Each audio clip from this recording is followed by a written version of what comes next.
네, 오늘 이 아침 하나님께 주시는 말씀 우리 다 함께 보도록 하겠습니다. 욥기서가 되겠습니다. 욥기 32장 1절부터 10절까지의 말씀이 되겠습니다.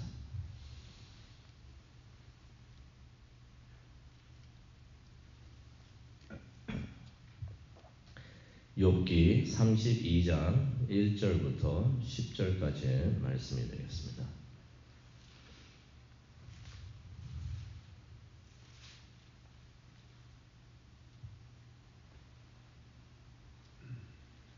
네, 다 찾으셨으면 우리 다 함께 읽도록 하겠습니다. 욥기 32장 1절부터 10절까지의 말씀 우리 다 함께 봉독하도록 하겠습니다.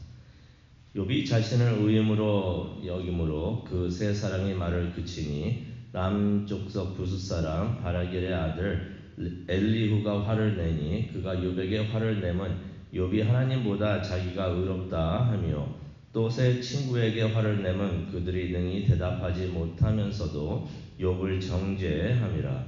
엘리후는 그들의 나이가 자기보다 여러 해 위임으로 욥에게 말하기를 참고 있다가 세 사람의 입에 대답이 없음을 보고 화를 내니라. 부스사람 바라겔의 아들 엘리후가 대답하여 이르되 나는 연소하고 당신들은 연로하므로 뒷전에서 나의 의견을 감히 내놓지 못하였노라. 내가 말하기를 나이가 많은 자가 말할 것이요 연륜이 많은 자가 지혜를 가르칠 것이라 하였노라. 그러나 사람의 속에는 영이 있고 전능자의 숨결이 사람에게 깨달음을 주시나니 어른이라고 지혜롭거나 노인이라고 정의를 깨닫는 것이 아니니라. 그러므로 내가 말하노니 내 말을 들으라. 나도 내 의견을 말하리라. 하나님, 오늘 이 말씀을 안수하여 주시고 우리에게 전하여 주시옵소서. 하나님의 음성을 듣는 귀한 시간 될 수 있도록 하나님 은혜 내려 주시옵소서. 감사합니다. 예수님의 이름으로 기도합니다. 아멘. 우리가 잠시 디모데후서를 보다가 이제 욥기서로 다시 돌아왔는데요. 31장까지 말씀을 우리가 보게 되면은 욥과 그 세 친구들의 대화 내용이 있었습니다. 이제 욥이 마지막 말을 다 마치자 그 욥의 친구들 중에 한 명이었는데요. 엘리후라는 사람이 대화에 이제 끼어드는 것을 우리가 봅니다. 엘리후는 그 전에 있었던 그 처음부터 나왔던 세 명의 친구 중에 한 명은 아니었고요. 다른 새롭게 등장하는 욥의 친구가 되는데요. 이 엘리후가 대화에 끼어들면서 욥이 방금 한 말에 대한 그 말에 대한 응답을 합니다. 하면서 또 욥의 세 친구들을 질책을 하고 또 이제는 하나님이 이제 말씀을 하실 것인데 그 말씀을 하시는 것을 준비하게 하는 그 역할을 엘리후가 이제 하게 됩니다.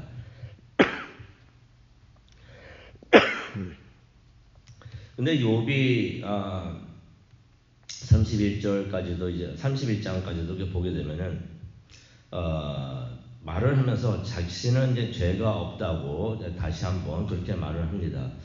욥이 이번에도 또 한결같이 자신에게 죄가 없다고 하니까 이 욥의 세 친구들이 더 이상 이제 말을 하지 않는 것을 우리가 봅니다. 그러면서 이제 1절에 그 말씀을 우리가 보는데요. 욥이 자신을 의인으로 여김으로 그 세 사람이 말을 그치니, 이전에는 욥이 뭐라고 그렇게 자신에게 죄가 없다고 말을 하면은 아니다, 너에게는 죄가 있다, 너가 죄가 있어서 이렇게 벌을 받고 있다라고서 세 친구들 계속 말을 했는데, 이제는 그 세 친구들도 지쳤는지 이제 욥이 죄가 없다고 하니까 이제 더 이상 아무 말도 하지 않았다라는 말씀이 1절에 나옵니다. 바로 그때 엘리후라는 사람이 처음으로 이제 말을 하기 시작을 하는데요. 엘리후도 욥의 친구입니다. 근데 아마 이 말씀을 보면은 아마 조금 늦게 그 세 친구들보다 약간 늦게 욥에게 도착한 듯 합니다. 그러면서 이 엘리후라는 사람이 이제 한마디를 하게 되는데요. 이 한마디가 그 어느보다도 누구의 연설보다도 가장 길었던 그 말이 되게 됩니다. 근데 엘리후 2절에 엘리후가 이제 말을 하게 되는데요. 이 2절을 보게 되면은 엘리후가 화가 많이 나 있었던 것을 우리가 봅니다. 2절을 보니까 엘리후가 화를 내니 그가 욥에게 화를 내면 욥이 하나님보다 자기가 의롭다 하며. 이 엘리후가 화를 내는데요. 이제 말을 하기 시작을 하면서 화를 내는데 욥과 다른 친구들의 말을 가만히 듣고 있다가 더 이상 참지 못하겠다는 듯이 입을 열어가지고 말을 하는 것입니다. 욥에게 화를 내는데요. 2절 보니까 욥에게 화를 내는데 왜 욥에게 화를 내냐면은 계속해서 욥이 자기를 방어하듯이 방어적으로만 말을 하면서 자신은 아무런 잘못을 하지 않았다고 하니까 엘리후가 욥에게 화를 냅니다. 그렇죠. 아무런 잘못이 없는 인간은 없습니다. 하나님이 아닌 이상 누구든지 허물이 있게 마련이고 잘못이 있게 마련인데 욥이 계속해서 방어적으로 나는 아무것도 잘못한 것이 없습니다 라는 식으로 말을 하니까 엘리후가 욥에게 화를 냅니다. 하지만 엘리후가 가장 크게 화를 내는 것은 그 세 친구들에 대해서 화를 냈던 것인데요. 3절에도 나오지만은 그들이 아무런 증거도 없으면서 계속해서 욥 보고서 욥을 공격을 하면서 욥이 죄를 지었다고 하니까 이 엘리후가 그들에게 또 화를 냅니다. 어떻게 보면은 이 욥기서를 보게 되면은 이 5명이 등장을 하는데요. 욥하고 욥의 욥에게 왔던 그 세 친구들, 또 엘리후 이렇게 5명이 등장을 하는데 이 모두 다가 화가 많이 나 있는 것 같습니다. 세 친구들은 욥에게 화가 나 있고요. 욥은 세 친구들에게 화나 있었고 또 하나님에게도 불만이 있었습니다. 또 엘리후는 또 이 모든 사람들 욥에게 또 다른 세 친구들에게 화가 나 있었던 것을 우리가 볼 수가 있습니다. 서로가 화가 나가지고 서로 그냥 화를 내고 있었던 것이에요. 근데 이 엘리후를 이 말씀을 통해서 보게 되면은 이 사람이 매우 신중하고 침착한 사람이었다는 것을 우리가 알 수가 있어요. 엘리후가 욥하고 그 세 친구들이 같은 말을 계속해서 반복을 했죠. 다람쥐가 쳇바퀴 돌듯이 계속 그냥 똑같은 말을 계속 반복을 하면서 논쟁을 하고 있을 때 이 엘리후는 그 자리에 있었습니다. 있으면서 곁에서 가만히 듣고 있으면서 이 모든 사람들이 말을 다 마치기를 기다렸다는 것이에요. 그게 4절하고 5절에 나옵니다. 그러면서 그렇게 기다렸던 이유를 6절에 말을 하는데요. 이런 말을 합니다. 나는 젊고 당신들은 나이가 많기 때문에 내가 지금까지 참고 내 의견을 말하지 않았다라는 내용의 말을 합니다. 이것이 당시 이스라엘의 풍습이었던 것이에요. 연장자가 말을 할 때 젊은 사람은 그냥 말을 듣고 있는 그런 것이 이제 이스라엘의 풍습이었는데 한국 전통도 그렇죠. 풍습에 그런 것이 있습니다. 그래서 이 엘리후가 말을 하고 싶었지만은 중간에 끼어들어가서 말을 하고 싶었지만은 가만히 보니까 욥도 그렇고 그 세 친구들도 그렇고 다 나이가 자신보다 많은데 말들을 다 마친 것 같지 않아서 가만히 잠잠고 있었다는 것이에요. 그것을 보면은 이 엘리후가 예의 바르고 또 참을성도 많았던 젊은 친구라는 것을 우리가 알 수가 있습니다. 근데 7절을 보면요, 이 엘리후가 무슨 생각을 하면서 참고 있었는지 말을 하고 있습니다. 가만히 참고 있으면서 말하고 싶었지만은 가만히 참고 있으면서 속으로 무슨 말을 했는가? 7절에 나오는데 이것을 풀이해서 말씀을 드리면은 이런 생각을 했다는 것입니다. 나이가 말해주겠지. 나이가 들수록 지혜가 생기는 법이다라는 생각을 하면서 이분들이 나이가 있으시고 연장자 있으니까 지혜가 있을 것이다. 지혜롭게 말을 할 것이다. 라고 생각을 하면서 가만히 듣고 있었다는 것입니다. 그런데 새 친구들의 말을 듣고 있으니 점점 화가 난 것이에요. 계속해서 욥을 공격을 하면서 욥에게 죄를 회개하라고 하는데 아무런 증거도 없으면서 자기들만 축축한 것을 가지고 욥을 계속 공격을 하고 있으니까 더 이상은 가만히 있을 수가 없었다는 것입니다. 자신이 생각하고 있었던 이분들이 지혜가 있겠지라고 생각을 했는데 그렇지가 않았다는 것이에요. 그러면서 엘리후가 자신이 이제 와서 말을 하는 이유를 말을 하는데요. 8절을 보니까 이런 말을 합니다. 하지만 사람에게는 영이 있고, 무슨 영을 말하고 있을까요? 하나님의 영, 성령을 말하고 있는 것입니다. 사람들에게는 영이 있고 전능하신 분의 호흡이 있다, 입김이 있다라고 말을 하고 있습니다.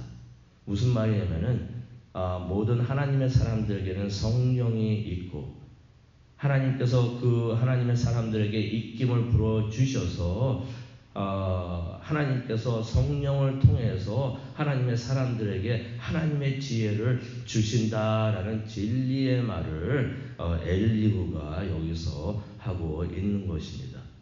성령님께서 하나님께서 주시는 지혜를 하나님의 사람들에게 주신다는 것이 나이와 상관없이 나이 드신 분들에게도 하나님께서 그러한 지혜를 성령을 통해 주시지만은 젊은 사람들에게도 하나님께서 성령을 통해서 지혜를 주신다고 그렇게 말을 합니다. 그러면서 9절에 보니까 사람은 나이가 많아진다고 지혜롭거나 정의를 깨닫는 것이 아니다라고 말을 합니다.